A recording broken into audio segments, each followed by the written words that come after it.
हा 100 वर्षापूर्वीचा पिपळाचं झाड आहे बघा. किती मोठं झाड आहे बघा. 100 वर्षापूर्वीचं हे पिपळाचं झाड आहे. अजून उभं आहे. अजून जसंच्या तसं उभं आहे बघा. आम्ही लहान असल्यापासूनही बघतोय हे पिपळाचं झाड बघा. इकडं सूर्य बुडायला लागलेला आहे. निसर्गरम्य देखावा बघा. आणि पिपळाचं झाड बघा. 100 वर्षापूर्वीचं पिपळाचं झाड आहे बघा. हा निसर्गरम्य देखावा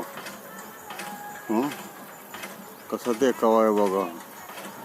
100 वर्षापूर्वीचं पिपळाचं झाड अजून उभं आहे. ऊन वारा पाऊस कितीतरी वर्ष यांनी सोसलेला आहे तरी झाड जसं तसं उभं आहे बघा.